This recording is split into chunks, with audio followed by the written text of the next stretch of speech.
In today's video, we'll be reviewing the ASUS ProArt P16 laptop. That's right. If you guys did not know, I just got this laptop for myself recently, and I thought I'd review it with you guys here today to give you guys an honest opinion about this laptop. Because the reason why I got this laptop was to replace my M2 Mac Mini. Because I've been using the M2 Mac Mini for travel work, like video editing, Photoshop, and all that stuff. The problem with the M2 Mac Mini that I have in macOS in general, that it doesn't support my actual software, where I have to actually use DaVinci Resolve or something else just to do video editing on the go. So it hasn't been the best thing for me recently. So that's why I decided to get myself a laptop here. And this laptop is kind of stacked for its actual specs. First of all, it's packing an RTX 5070 8GB, which is awesome for video editing and also just for Photoshop in general. And for the CPU, it's packing AMD's newest AMD Ryzen 9 AI Hex 370 processor with 12 cores and 24 threads.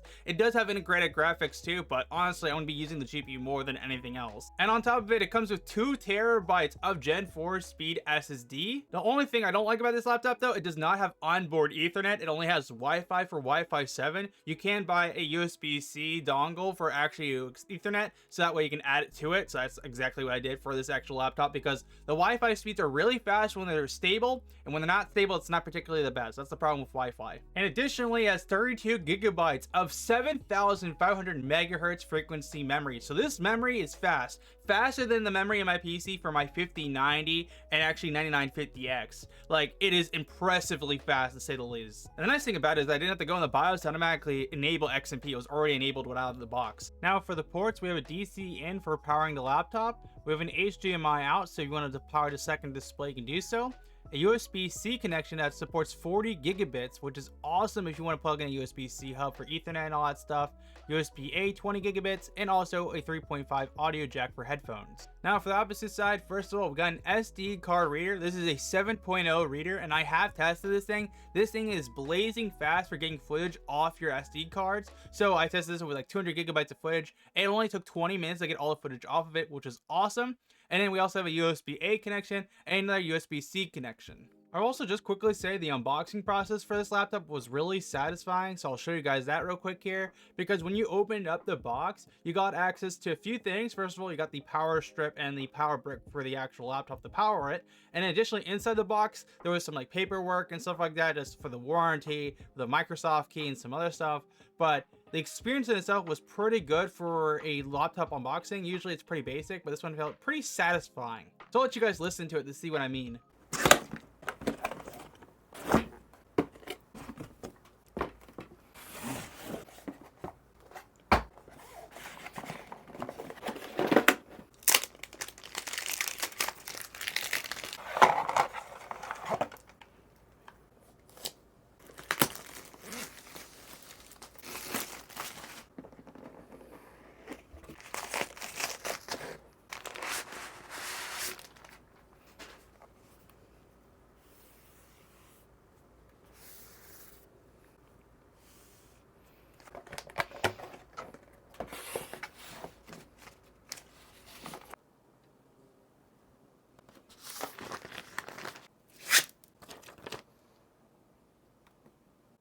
Oh, it's dead. Okay.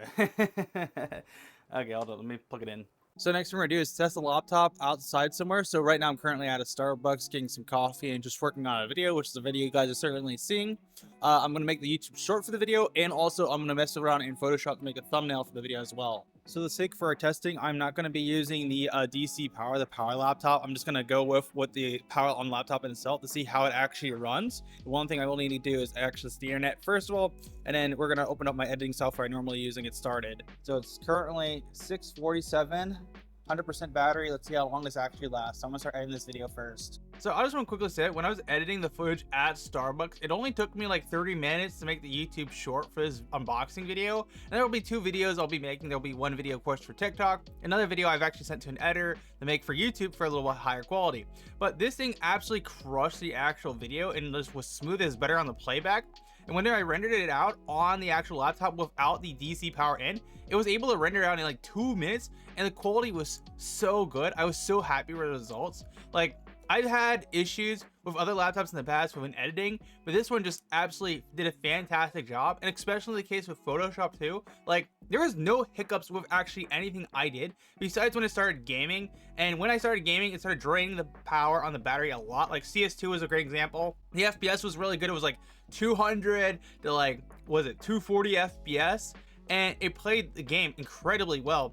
But there were some actual like hiccups on it when it comes to the 1% lows. And when I started doing Fortnite, it was really awesome until I got that weird gun they have in Fortnite where literally just a ray gun, just like hit scans, OP. But it was able to game on everything super smooth. I was actually pleasantly surprised in how good it ran, and it literally ran up until like 802. Of course, my camera died, so I wasn't able to record that time frame.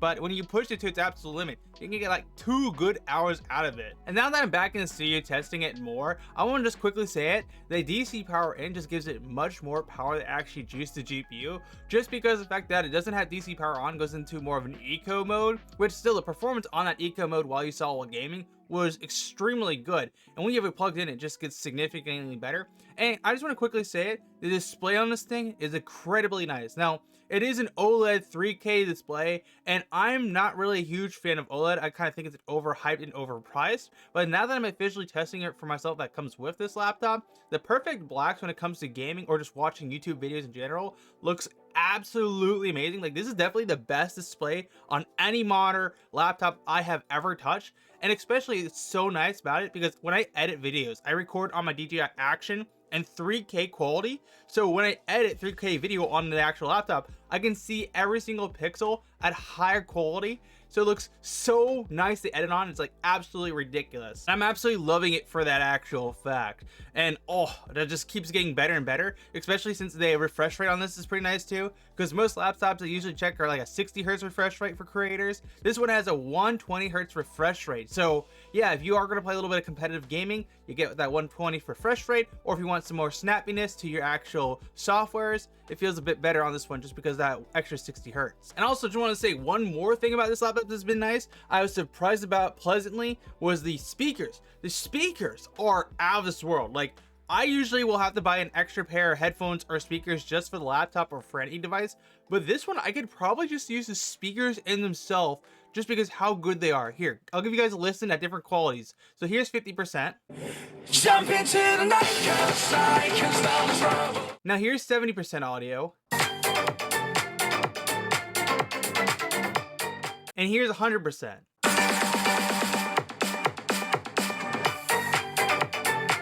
Like, the sound on these speakers is really good. Am I tweaking? Like, I love how these speakers sound. Now, I will quickly say there's one caveat to this actual laptop. It does come at a price of $2,400, which is not the greatest thing in the world when it comes to actually its specs, because you can buy a Zephyrus G14 for $400 less. Plus, it comes with a better GPU, but it does come with 1 less terabyte of storage, so there is that. But honestly, the big reason why I bought this laptop personally for myself, and if I didn't have these things, I wouldn't have bought it, was the SD card reader being extremely fast, which that was a check off my list.